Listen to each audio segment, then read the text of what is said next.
everyone. In today's morning conversation, we are going to discuss a current event of Apple Corporation as well as Apple's business ethics practice. And today we have a special guest, Sarah Min, who is specialized her study in international business ethics. Please give a warm welcome to Sarah Min. Thank you, Hongpa. I'm very happy to be here with you today. Thank you. So now, let's take a look at Apple's most current event. There was a dispute about the warranty issues between Apple and China, where Apple offers 2 years of warranty in US, but only offers 1 year of warranty in China.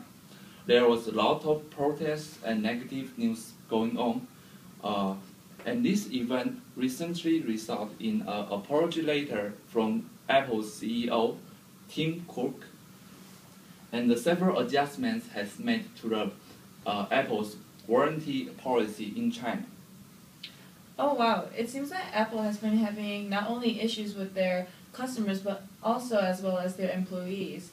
We know that Apple has been having several cases where their suppliers have been practicing unethical business behaviors, such as Foxconn.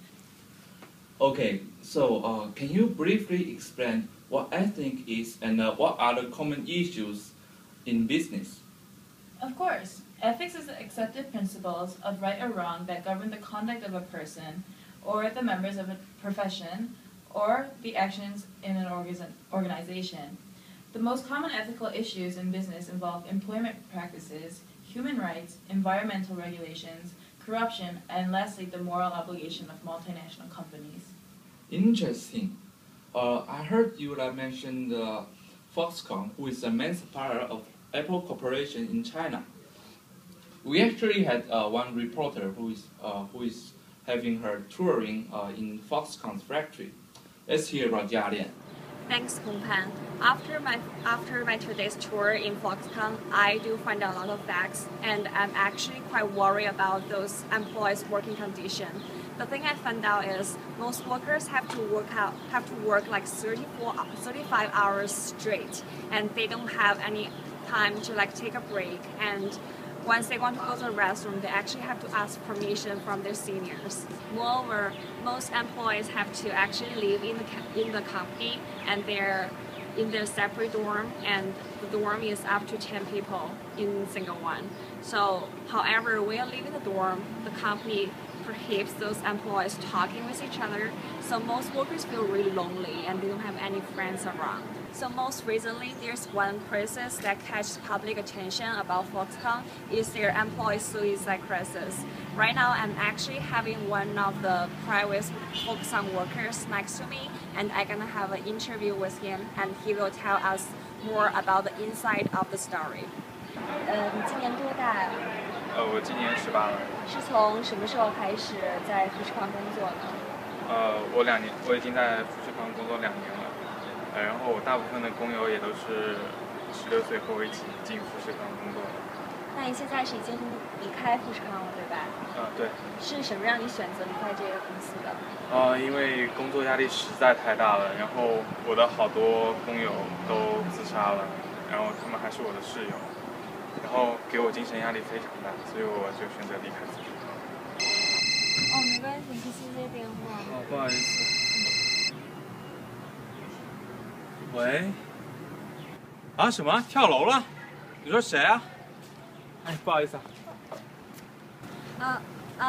Thank you, Hongpan. So this is Jia Lian's reporting in front of Foxconn. Getting back to you. Okay, thank you, Jia Lian.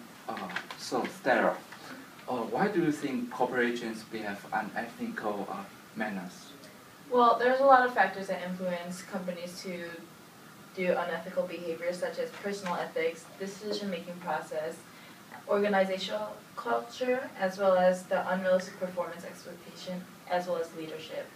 For the Apple and Foxconn case, we can see that the unrealistic performance expectation, as well as organizational cultures, posed an influence for China to have unethical business practices, where Apple was having such a high demand to get their iPhones and Apple products finished on time, that there was no other choice for China to have these working conditions where the hours were so long and they didn't have time to go to bathrooms and stuff like that.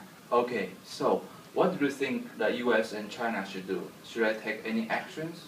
Well, we see that the host country and home country. For this example, home country would be United States, and the host country would be China. You see that the home country is taking less responsibility, and they're just all putting it into the host country, where they say that they're not responsible for the unethical business practices. So what U.S. should do is take more responsibility in those host countries and have a say in whether or not China or Foxconn should have a more ethical business condition. And we also see that China should also take more responsibility as well, where their government should kind of impose rules and regulations in these working conditions of factories in order to make a more safer working condition as well as more ethical business practices. Thank you. And that concludes our morning conversation today. Thank you for joining us, Sarah. Thank you. It was my pleasure being here. Thank you.